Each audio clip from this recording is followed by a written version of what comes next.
1,17,000 startups ఈ రోజున భారతదేశంలో మొదలైనవి.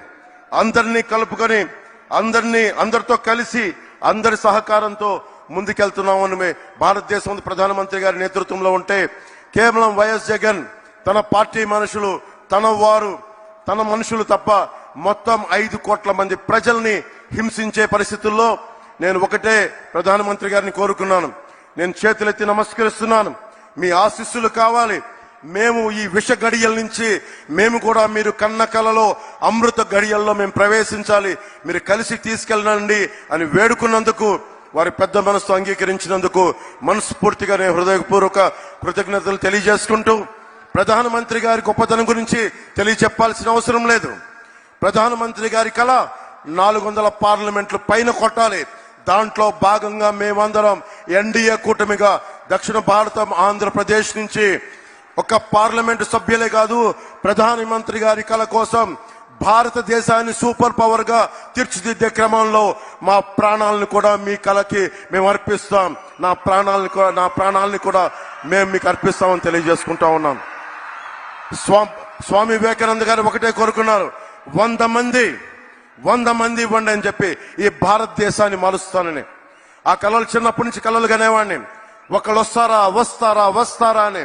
వచ్చారు నరేంద్ర మోదీ గారు. ఒక్కరు వచ్చి ఈ రోజున భారతదేశపు ప్రపంచ శక్తిని చరిత్ర పుటాల్లోకి తీసుకెళ్లారు. 10వ స్థానంలో ఉన్న భారతదేశం 5వ స్థానంలోకి వచ్చింది. 3వసారి ముచ్చటగా ఆయన ప్రధానమంత్రి కాబోతున్నారు. 3వసారి ప్రపంచ అగ్రగామి దేశాల్లో 3వ దేశంగా కాబోతుంది. మనందరం కలిసి ప్రధానమంత్రి గారి వెంట నడుస్తున్నాం. మేమందరం నడుస్తాం. మేమందరం కూడా ఆయన కళల్ని సాకారం చేయడానికి, భారతదేశాన్ని నెంబర్ 1 చిత్రపటంలో పెట్టడానికి, సూపర్ పవర్ గా చేయడానికి మేమందరం అండగా ఉంటాం. ఆయన వెన్నంటి నడుస్తాం.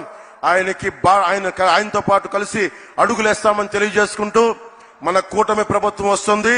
ఆ వైసీపీ అవినీతి కోటల్ని బద్దలు కొడుతున్నామని తెలియజేసుకుంటూ, తెలుగుదేశం అధినాయకులు చంద్రబాబు గారికి, లోకేష్ గారికి, ప్రధాన కార్యదర్శి అలాగే మన మేడం పురంధేశ్వరి గారికి, వేదిక పైన ఉన్న నాయకులందరికీ, ప్రతి ఒక్క తెలుగుదేశం నాయకులకి, జనసేన నాయకులకి, భారతీయ జనతా పార్టీ నాయకులకి పేరున ధన్యవాదాలు తెలియజేసుకుంటూ, ఇక్కడ ఉన్న అశేష బీజేపీ అభిమానులందరికీ, కార్యకర్తలకి, నాయకులకి, జనసేన నాయకులకి, తెలుగుదేశం నాయకులకి, ప్రతి ఒక్కరికి పేరున ధన్యవాదాలు తెలియజేసుకుంటూ, కూటమి ప్రభుత్వాన్ని స్థాపిస్తున్నామని తెలియజేసుకుంటూ, భారత్ మాతా కీ జై హింద్.